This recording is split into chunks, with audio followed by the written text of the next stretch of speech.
Welcome to Reboot with Dr. Arasi Maran, where we explore cutting edge approaches to health, wellness, and living your best life. I'm your host, Dr. Arasi Maran, and I'm an interventional cardiologist. But my goal is to try and improve healthcare awareness, and this podcast is a means for me to do that. Today, I am thrilled to welcome a true powerhouse in the world of integrative medicine. Dr. Aimee Duffy is a renowned physician, best-selling author of Normal Does Not Have Side Effects and Why Can't She See Me? And currently serves as the president of the North Carolina Integrative Medical Society. As the founder of Carolina Integrative Medicine and the Clemson Ivy Bar in Aesthetics, Dr. Duffy has dedicated her career to helping women achieve optimal health through personalized, holistic approaches that addresses the root cause rather than just the symptoms. Her expertise has landed her on the stages at the Harvard Club of Boston, CNN Center, NASDAQ, and Carnegie Hall, sharing platforms with influential figures like Martha Stewart and Dr. Oz. While she is not transforming women's health or appearing on major networks like ABC, NBC, CBS, and Fox, she is hosting luxury wellness retreats in Acapulco, mentoring other practitioners, playing tennis, and being a mom to 4 children. With that, Dr. Duffy, thank you so much for taking time to join us today. Absolutely. Thank you for having me and hosting this platform. This is fantastic. Well, I guess women like you are setting the bar for me to aim for and achieve for. It's pretty amazing what you've done, and truly kudos to that. And one day, I truly want to join your wellness retreat.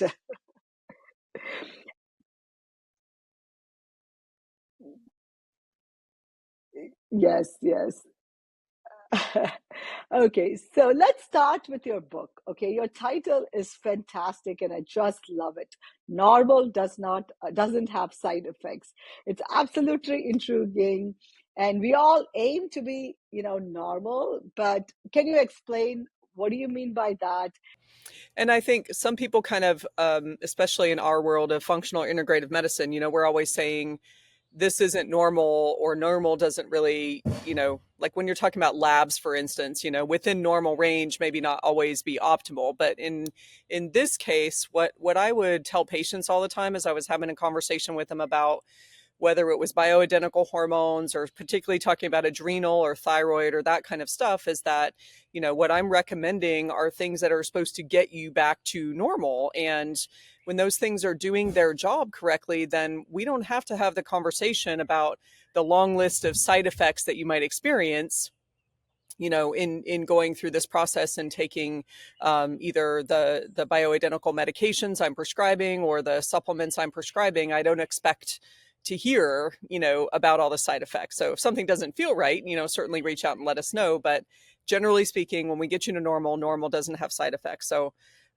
that's really where that comes from. And so it sort of helped guide me through putting that book together in terms of what our goals are. And that's really, for me, what a lot of patients say is like, I just want to feel like me again. I just want to feel normal again. Like, I don't feel myself, that sort of thing. So we don't want to do that by band-aiding it with all these medications that, have a lot of side effects and really don't ever get them to that place. That's absolutely true. Like even when I put a stent, I tell them I'm not curing you of any heart disease. I'm just putting a small band-aid, and the disease process is still there and it's progressive unless you make A, B, and C changes.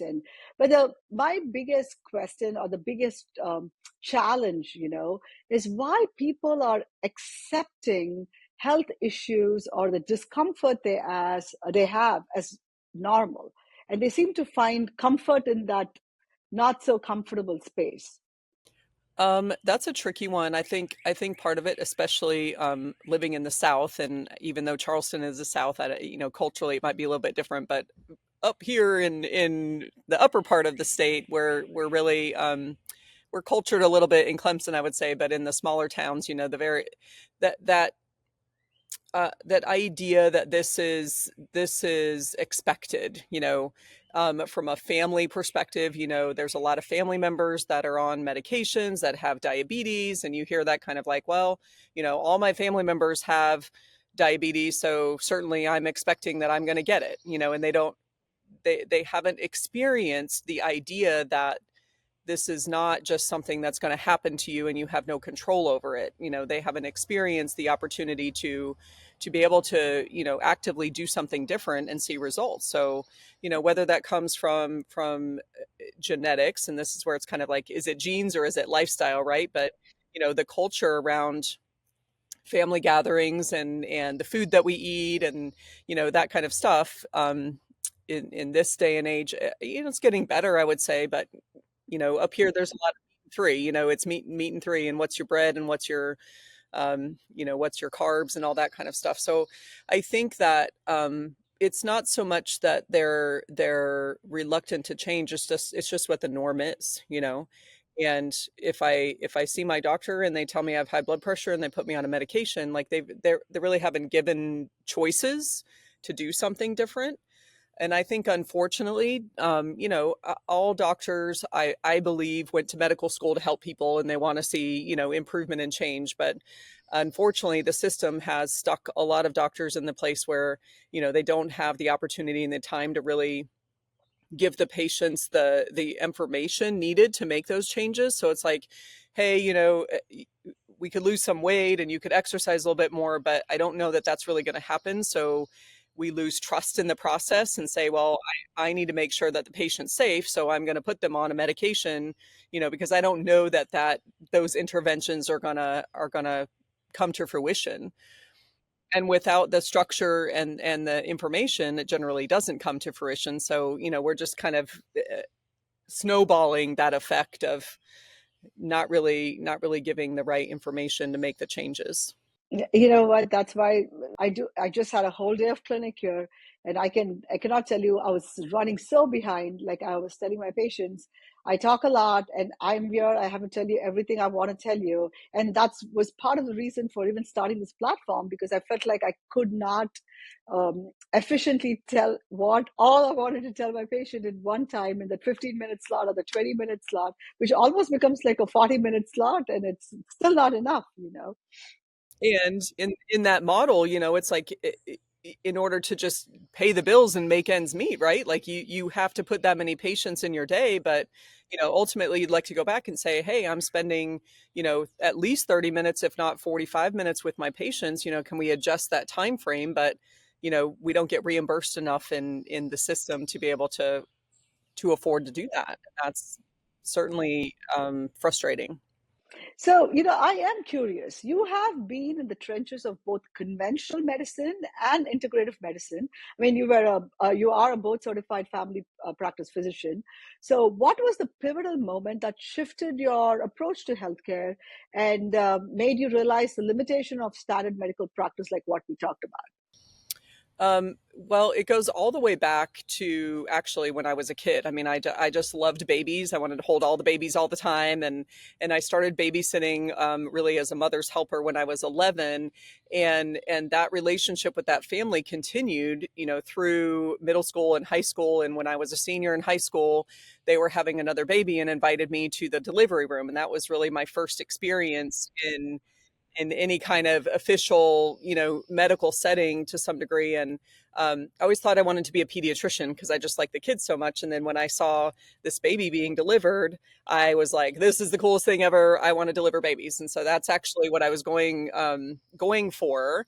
And then interestingly, I got pregnant in the beginning of my third year of medical school, and I was married, and you think I would know what I was doing, but really we were too busy to worry about it. So anyway, got pregnant and was like, what do I do? And so I had to adjust my schedule, and I was in the hospital on rotation, over and over and over again. And then I got to family practice rotation, which was a combination of outpatient and a little bit of inpatient.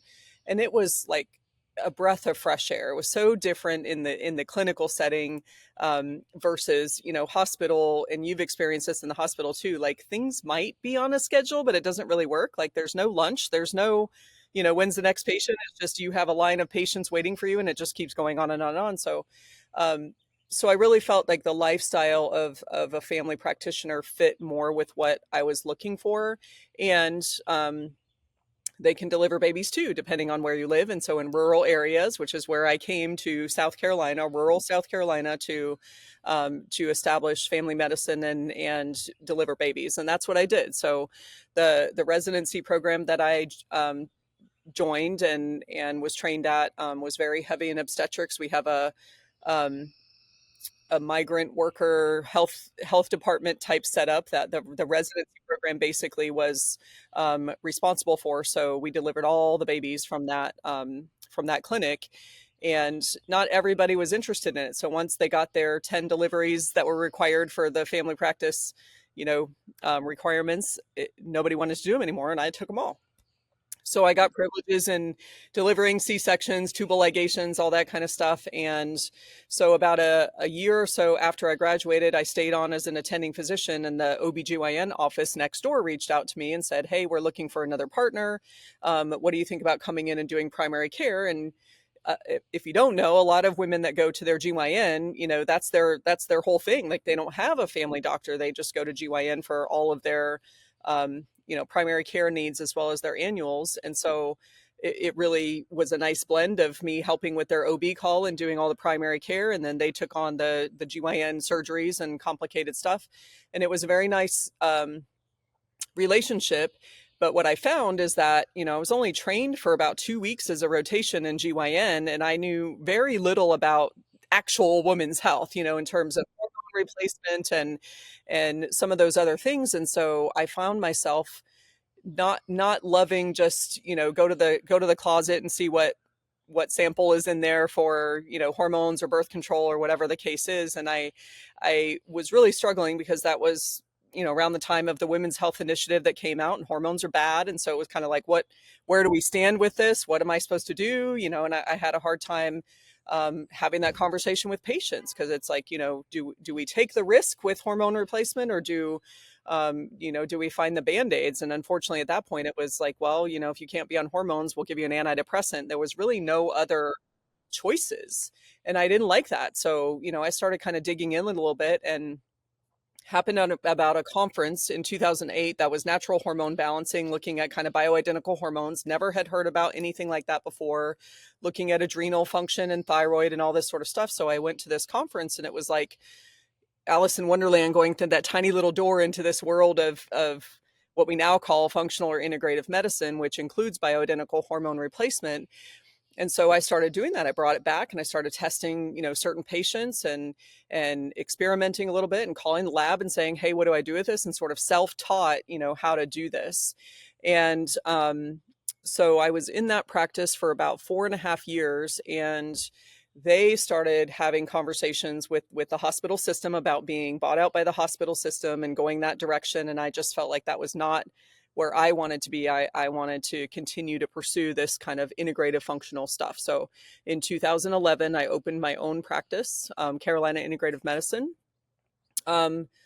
Still somewhat tried to stay within the system from an insurance perspective. I was like, I'm family practice. I just want to do this differently. But same thing we talked about. My biggest struggle was that I was spending, 45 minutes to an hour with patients. And so you can only see so many patients a day. And really felt like I needed to up the bar. And at that point, some of the functional testing I was doing, I do saliva testing for hormones, and a deeper dive into gut health and things like that. And a lot of that stuff wasn't covered by insurance as well. So realized that, really, in order to make a difference for these people, we had to step out of that typical model, that's holding us into the system of not letting us do what we need to do. So my practice has changed over the last 15 years from where it started to where it is now. And what I also realized is that even in integrative or functional medicine, you can still kind of put the blinders on, say, okay, we're just going to focus on hormones, or we're just going to focus on, a supplement that can help support whatever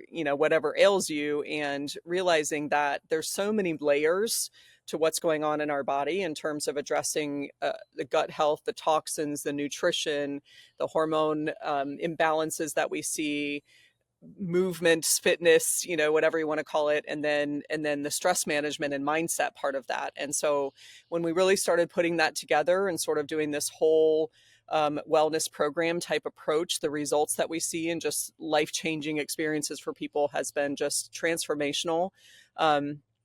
for our patients, but for us, right? So, you know, we try to live the dream and walk the walk. So when I can be outside, I'm going to be outside, and we don't have sunshine right now. It's kind of cloudy, but I want to do as much as I can, in that world to support my own mindset, because if we're not taking care of ourselves, then we're not going to be taking care of those we love and the patients that we serve. And me as a leader and a business owner, I don't want to have staff that are all stressed out and sick all the time and can't perform their job. So we really have to practice what we preach to some degree.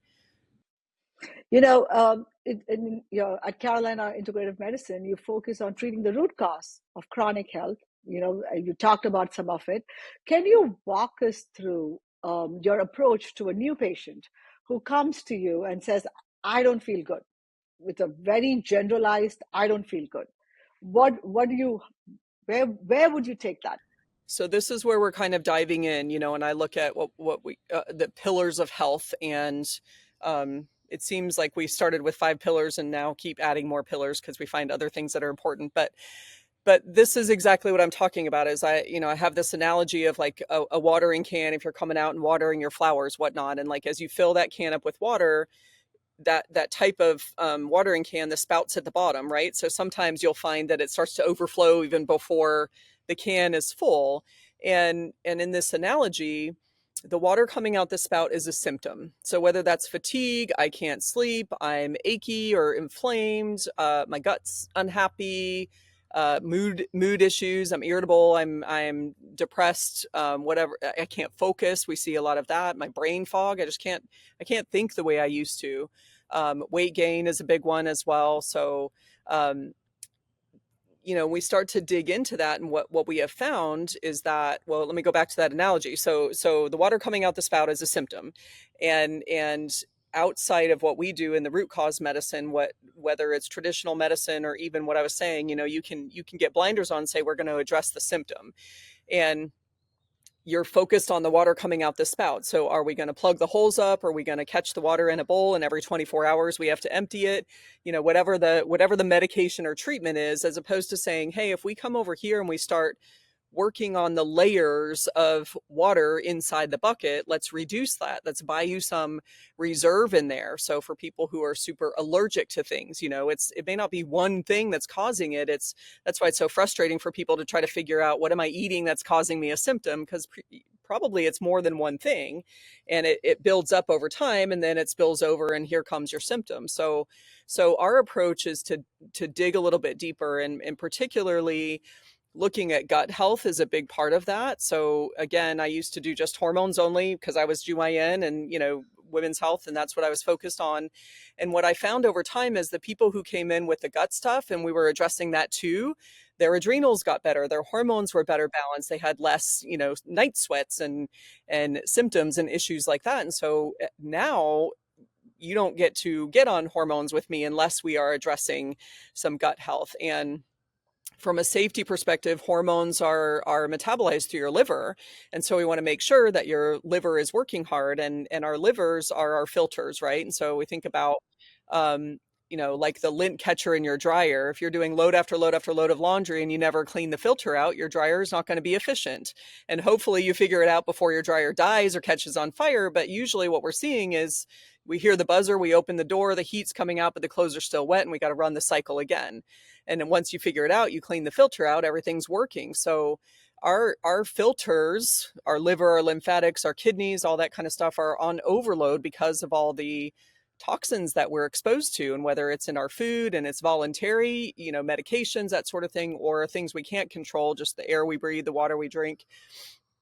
Our body's job is to protect us, and the liver is constantly trying to get rid of those toxins, and it can get sort of overwhelmed and slow down a little bit. And so if we're putting what we think are good things into the system but they can't get out appropriately, that can cause some dysfunction over time, and concern for risks. So and that can be a cause of some of these symptoms, right? So if we're looking at brain fog, for instance, it's like, why can't I focus? Why can't I think anymore? And it's just, your body's up to this level of like, I've been trying to protect you all this whole time from all these things coming at us. And it's just on overload. We hear about leaky gut. We can have leaky brain too, where there's things going on that are keeping us from being able to focus.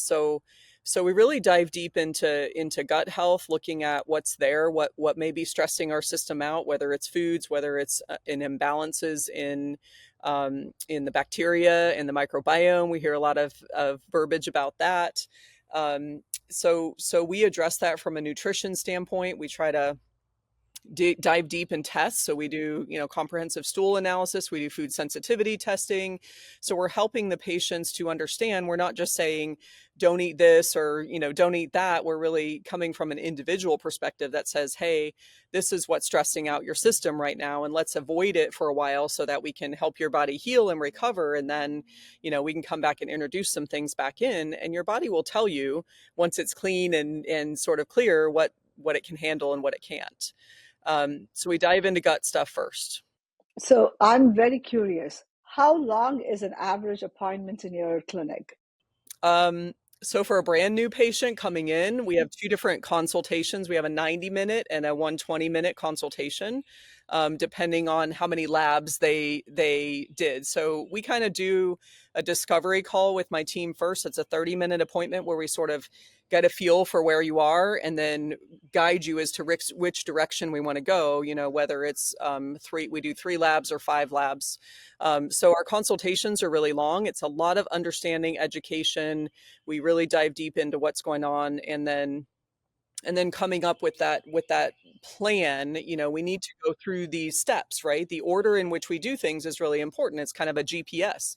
If here's where you are now and we talk about where you want to be, there's steps that we need to go, and we don't want to skip steps or um, you know do them in the wrong order because we may not see the results that we're looking for. Um, so our new patient appointments are 90 minutes or 2 hours, and then our follow-ups are generally 45 to an hour, depending on what that is. And I have health coaches in our practice. I have 3 different health coaches. So our health coach visits are usually 30 minutes as well. So they're getting a lot of time. Our patients are with our team, whether it's with a provider or with a coach. So, but how frequently are you having contact? You or your team member is having contact with the patient? So after that initial consultation, they go into a wellness program, and we have programs that are 6, 9, and 12 months. Um, and so, depending on the needs, again, where are you, and where do you want to be, kind of thing, and what we have to do, and so, or how long you've been there, in terms of how long it's going to take us to get there. And so, from a provider standpoint, whether you see me or one of my nurse practitioners as a provider, is usually every 6 to 8 weeks during your program. We're doing a follow up there, but initially we start with weekly appointments with the coaches, and then that can spread out a little bit over time depending on the need of the patient, what's going on. So we have a weekly touch point that helps us stay on track, right? I want to make sure that we're seeing progress in the right direction. So we're not going to have somebody that says, "Oh, I stopped doing that because it didn't work for me."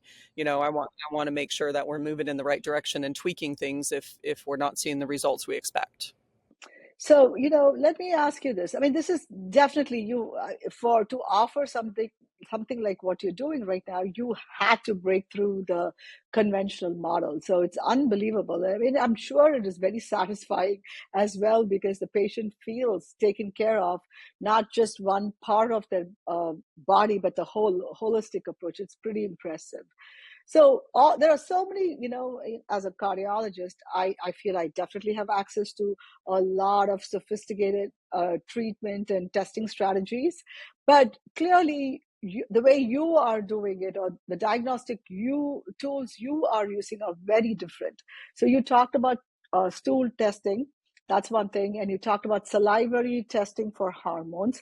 What other testings or diagnostic tools do you use? So we do food sensitivity testing. I think I mentioned that. So that gives So how do you do that? Is that a stool test? it's a blood test. Okay. So what it's looking at, and the particular lab we use is from Precision Point Diagnostics. Dr. Cheryl Burdett is the founder and medical director of that lab. And she's like an encyclopedia of studies and knowledge and whatnot. I love hearing her speak and learning from her. But she really dives into what we're trying to achieve in these tests. And so there's a lot of allergy tests out there that may only test for IgE or, various things. And this particular test really drives um, looking at both an allergy to something and a inflammatory response to something. And so, you may have both at the same time. And when we're trying to approach again what's causing stress on your system, we need to look at that full picture. So we do that. I use that particular lab for food sensitivity testing. We look at intestinal barrier assessment, so the whole leaky gut idea. Somebody who's super inflamed, who has autoimmune either symptoms or comes to us with a diagnosis. I've got, Hashimoto's thyroiditis or psoriasis or rheumatoid arthritis, something like that. If a known diagnosis or anything that sounds like an autoimmune thing, then actually giving them some insight into the leaky gut process. So zonulin is something that we can test for, and LPS in your bloodstream, that sort of thing, that gives us. What is LPS? LPS stands for lipopolysaccharide, and it is the protein that sticks to bacteria. And that is what can leak through, if you want to call it, if somebody has leaky gut. So leaky gut is very microscopic, like big bacteria can't get through, otherwise we'd be septic, and that's not the case, right? But LPS can sneak through, and then our body reacts to it like an immune response. And so that triggers the immune system, and we can get really detailed into the different types. You can have Th1 and Th2, and so that affects whether we're going through an autoimmune kind of inflammatory thing or more of an allergic type mast cell, activation syndrome type thing. And so when we get really detailed into some of these patients who've been suffering for a long time, it can help guide us a little bit into what's going on. And then our treatment approach is really, to me, people come and say, do you treat cancer? Do you treat Lyme disease? Do you treat this, that? And I look at it from a place of our body's job is to heal us and protect us. And so ultimately what we want to do is get your body back to the place where it can do that. There's a lot of people out there who got bitten by ticks and don't have Lyme disease, right? Why does that person's immune system keep it at bay? And so, my approach is really looking more at how can we get your immune system to the place where it's strong enough to support that. So that's really where we're digging in a little bit. So intestinal barrier assessment, and then I mentioned saliva tests that looks at 4-point cortisol, so we can really see that adrenal function throughout the day, and that can play a big role in your symptoms and how you feel, as well as your body's immune response. If our cortisol is low, we're going to have less immunity, less fight for infections and things like that. And then I use a comprehensive functional panel that dives in a little bit into, from a cardiovascular perspective, we're looking at sticky factors, we're looking at inflammatory markers. We dive deep into diabetes, so we're looking at insulin resistance, we're looking at beta cell function and sensitivity, so we can get a feel for how severe is this, and not just what's your A1C or what your blood sugar is. We look at vitamin D, homocysteine levels, B12, CoQ10 levels, omega fatty acids. We know how important omegas are, so we can actually measure them objectively and say you need more, or this is good, that kind of thing. And then I do a thyroid panel where we're looking at TSH, free T3, free T4, and TPO antibodies. So if somebody does have Hashimoto's, we're able to look at that and measure that as well. So we really take a deep dive in what you would consider, basic blood tests, but much, much bigger, broader look at what's going on with that person. This sounds extremely comprehensive, and no wonder you need this much time to go through all the, adrenal fatigue is something which has just come across over and over and over again. And I mean, life is stressful. Like, whose life is not stressful? Life is stress, and is it managing stress, or is it reducing stress? Like, and stress is going to affect. So, how do you treat stress? So there's a couple ways in this. I actually just presented at a conference on adrenals and how do we measure adrenal function, and then what do we do about it, right? And different levels and that sort of stuff. So you can see I use all these analogies. So we're running the marathon of life. We're sprinting uphill all the time, right? And, we really weren't designed to do that. I mean, when you go back to caveman days, it was wake up in the morning, walk around. You might have some stress with famine, or you might, get chased by a tiger every once in a while or something. And hopefully you survive and you outrun it, but you go back to normal again. So we don't have this like constant stimulation. It may not even be stressful, but we're often stimulated, and it's just getting worse and worse with our phones and I don't wear an iWatch because I don't want to ding, that dinging all the time is stimulating, right?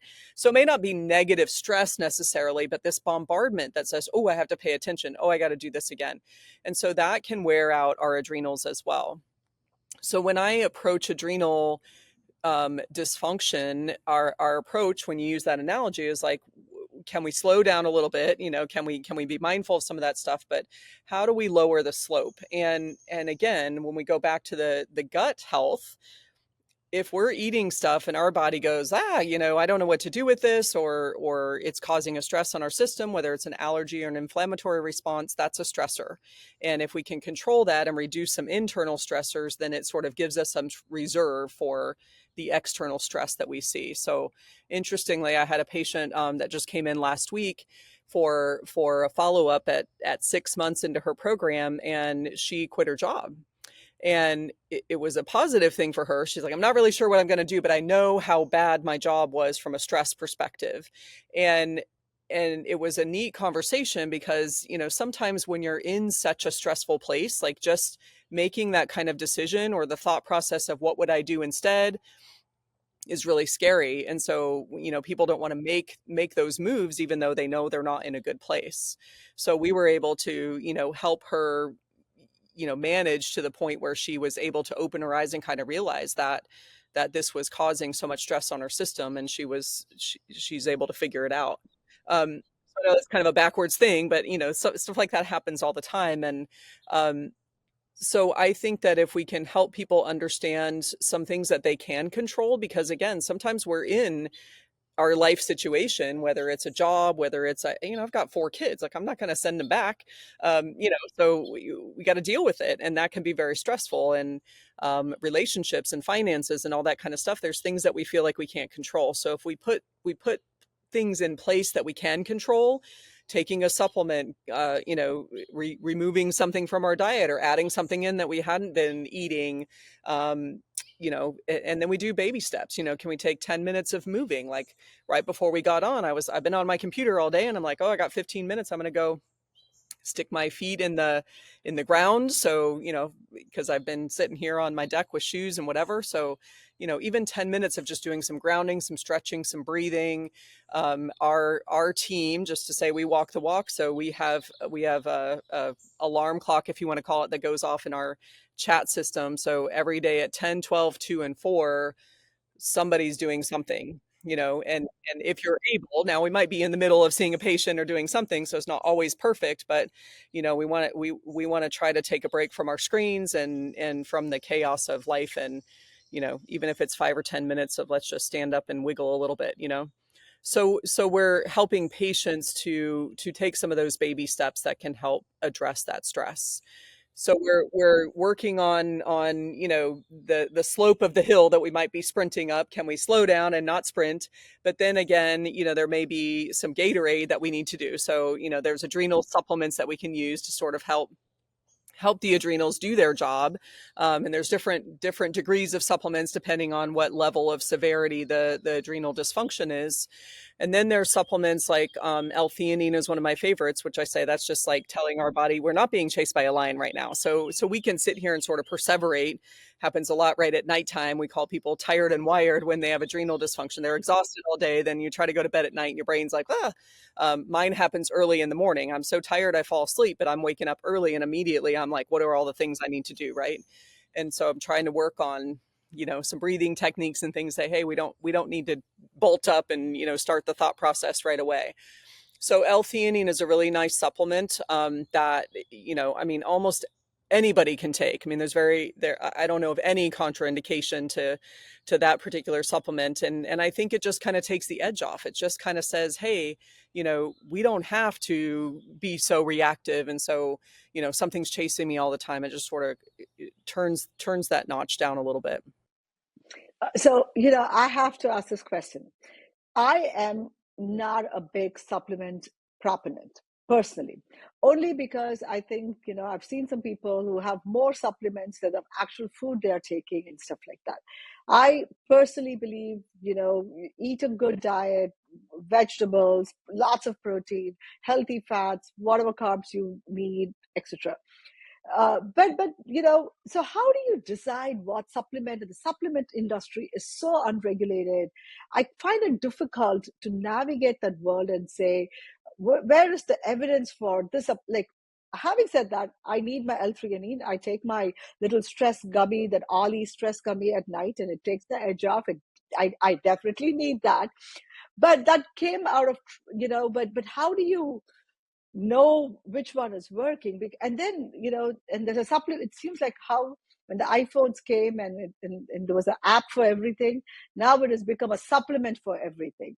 Well, even my kids, my kids are on social media and they know my work and what I do, but they'll say, "Oh, I saw this on TikTok. Can we buy this?" And I'm like, "No.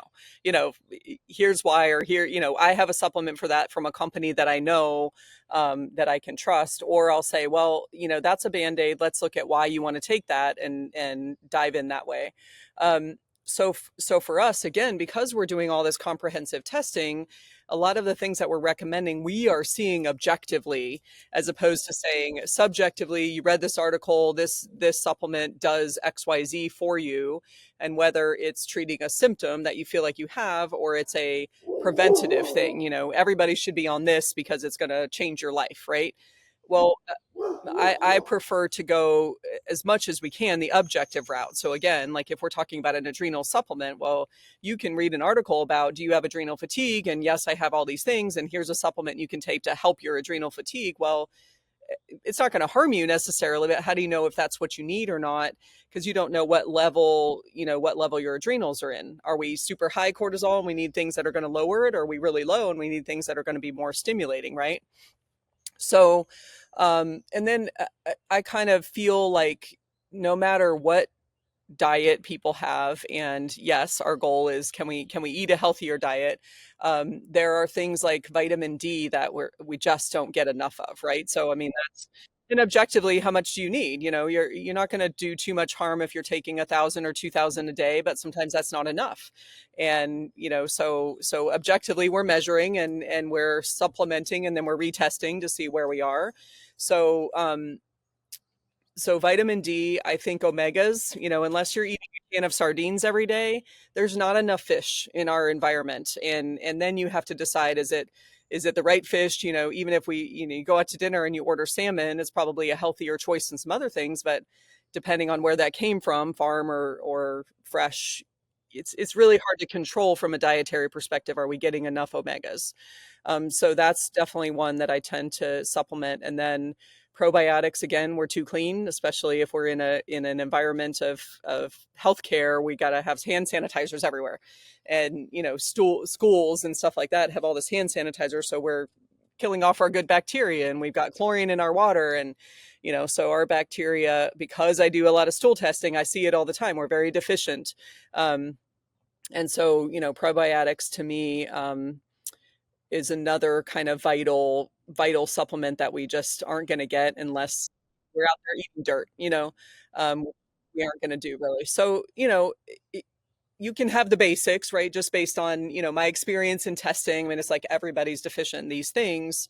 And then the other supplements come through, again, if we have somebody on a stool test that we have a lot of, the term is dysbiosis. So we have bacteria that shouldn't be there. We have, overgrowth of candida or something like that. Then there are some supplements we can use for a short period of time to rebalance that. We don't want to go into, full blown antibiotics and kill off everything. And then we're messing with it. So our supplement regimen is very individualized based on what that testing is.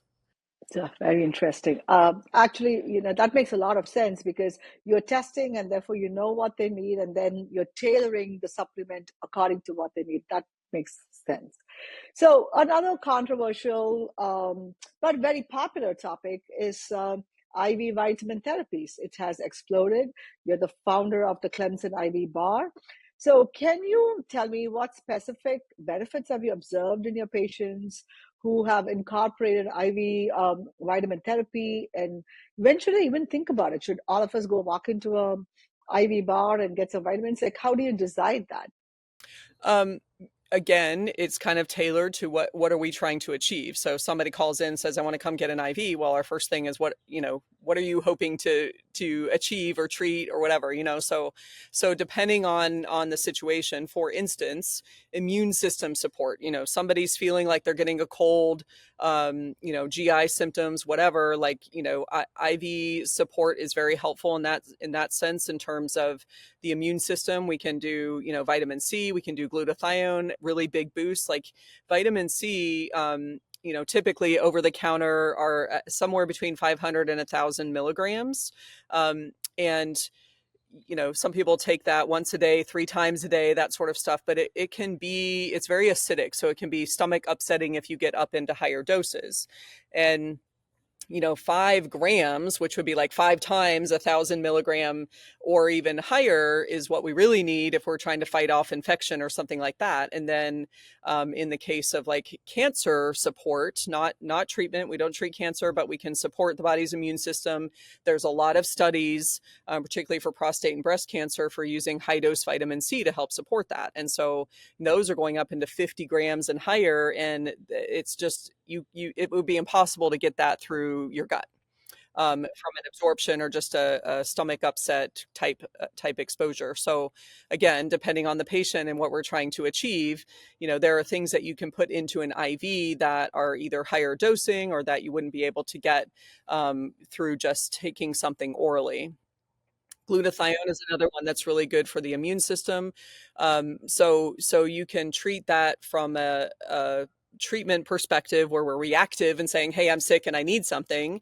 There's proactive. So I travel a lot. I go to a lot of conferences for speaking. And so I'm on the plane. I'm in, you've been to conferences, you're in a hotel room and you're in 300 people in one room kind of thing. So although I hope my immune system is great, I'll often do an IV before leaving just to kind of boost and support my immune system. I don't have a study, that tells me that that works or doesn't work, but it makes me feel like, my body's kind of keeping it up from that perspective. Glutathione is very detoxing. So again, when we travel, we tend to probably get exposed to more things. I was reading this article about, just the radiation in an airplane and what we're exposed to up there. And so, getting some glutathione before and after flights and things like that can help to kind of detox and help with some of that jet lag that people experience, not just from a time crunch, but from a, just exposure perspective. So again, that's all subjective. There's no measurement from that.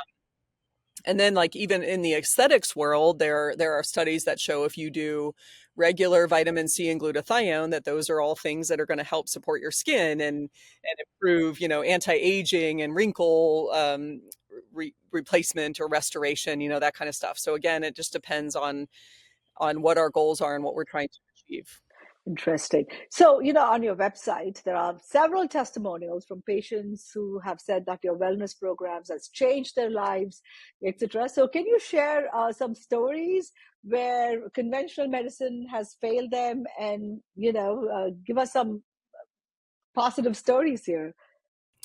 I think Penny's on there, her story, but Penny comes to mind, and she's in her 70s now, but she was 68, I think, when we saw her for the first time. And I use her example a lot because, there's this theory it's not a theory, but in business, if you're, you own your own business or you're a private business entity and you need to market, right?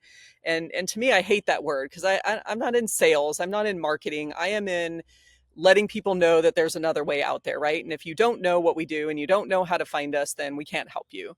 And Penny comes to mind because she literally lives in town. She's probably walking distance from our office, and she didn't know we existed. And she was suffering. She had something called myasthenia gravis, which is a pretty debilitating disease, autoimmune disease. And neurologically, she was just declining. She was getting to the point where she couldn't hold her head up. She was a professor here at Clemson. She's retired, but very studious, always wanting to read and be on her computer and stuff. And she was just, her eyes weren't working. Her just musculature was not great. And she had a heart attack but her heart attack was not your typical, what people come to see you, your typical, plaque blockage. It was almost more just the muscles quit pumping blood, pumping oxygen. And so this fatigue, if you want to call it, of her whole system. But in the traditional sense, she gets put on all the statins and the blood thinners, and then she's on, whatever neurological medication and steroids and all this sort of stuff. So she's on like 8 or 9 different medications, just declining. She had just hired a nurse. I think it was a nurse or a CMA or somebody to come to her house every day for assistance, and literally saying, "I just want somebody to come make sure that I woke up the next day."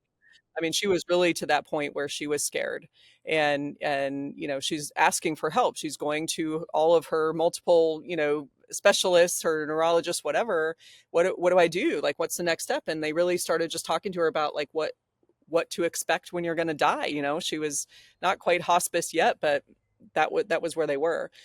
So she happened to, be walking with her assistant to the mailbox to get the mail, and her neighbor came by, and her neighbor was a patient of ours. And her neighbor, hadn't seen her in a long time, didn't quite realize, they weren't super friendly, but didn't realize how severe she had gotten. She said, "Have you ever seen Dr. Duffy?" And she didn't know anything about me, but she went to our website. She called, she literally like called the next Monday. I was in by that week, and we got started. And interestingly, I tease her about it now, because we can joke about it, but she almost quit. She saw what we were doing. We did some testing, and I explained to her all the things and the whole thing I went through. But it was a lot of work for her, to go through the process of taking the supplements and changing her diet and things like that. And she almost quit. And I was on the phone with her, and I said, even if it's baby steps, like you have no other choice. And now looking back on, I mean, she just thanks me all the time because, in 6 months, she went from 9 medications to 3. Now she only takes her thyroid medication and her hormone replacement that I have her on. And really, again, you go through that process of what was stressing out her system. And when we started to take those stressors away, we addressed her gut. We replaced, nutrients that were missing. We supported her body to detox, a lot of chemicals that were going through with all this medication that she's been on. And she got a new lease on life. I mean, she's out there running around. She's got 2 grandkids, and at that time she had a 2-year-old grandson that lived in Thailand, and she had never met him because she couldn't travel there to see them. They've since moved back here to Virginia, so she's back and forth with them all the time. They come to her, she goes there. And I just think if she didn't know we existed, then she wouldn't be here with us. So to me, it's not just about you need to feel better. I mean, we are saving lives, not just changing lives. Um, and that's one situation. We've got an 18-year-old who came in again on 9, 10 medications, anti-anxiety. She, she had, and I'm not judging by any means, but she had Implanon, which is, like a birth control implant, and then was also on birth control because she was having irregular periods. And it was just like this, band-aid after band-aid after band-aid, you could see, trying to address the stressors that she was under. Again, young people bounce back and respond. It's great to work with young people because their bodies are so resilient still. So in 6 months, she went from 9 medications to none. She's just taking supplements. She's off her birth control. She got the Implanon removed. Periods are regular again. She's back in school. She's a college student, and she wasn't going to school. She took the semester off last year because she couldn't go to school because of the fatigue and the brain stuff and anxiety and things she was going through. So again, and our process is the same. Our system is, people come in and they may have all these different things going on, but work on the gut, work on the deficiencies. We go through the process, and you know, for that person, I mean, again, frustration of what's the next step? I'm already on 10 medications at 18 years old, and where do we go from here? Aimee, we could go on talking for another 1 hour. I feel we have so much to cover, but I don't want to finish without asking 2 more questions. Number one, what's happening in Acapulco? What happens in your retreat, which is so transformative, and what is going on in there? So really what I try to do, I would go before I started hosting my own retreats, I was going there for various events and things like that. I was always like, I want to bring Acapulco back home. What does it feel like why is this place such kind of a magical place? And I don't know if it's Acapulco or it's the home that we're in, but everything's taken care of there. We have a chef that makes, we call it ingredients. We don't have products. There's nothing packaged. It's all, fresh made stuff. We are very active. So I play tennis or we're walking, whatever. So, we go there to live these pillars of life, right? So we're addressing our nutrition, we're addressing our stress management, we are moving.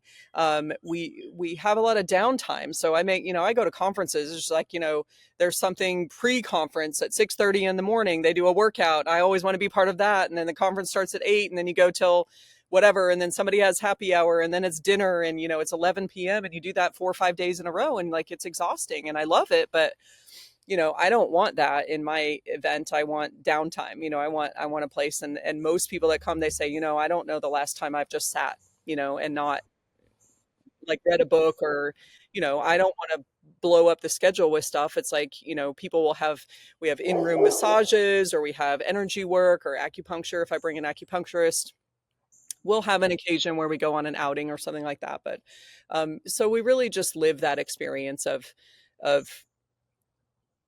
slowing down a little bit, and food and moving.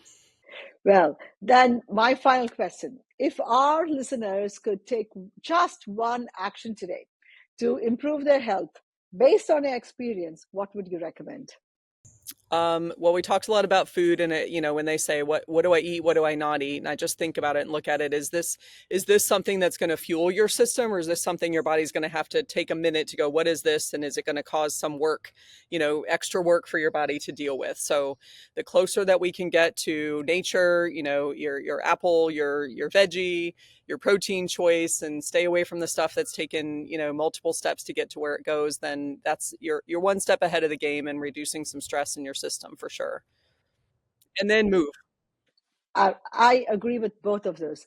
Well, Dr. Aimee Duffy, it's been an absolute pleasure having you on the show. I have learned so much. Where can our listeners find you and learn more about your work at the Carolina Integrative Medical Center? Yeah. So carolinaintegrativemedicine.com is our website. So lots of stuff there, like you alluded to, you can find a lot there.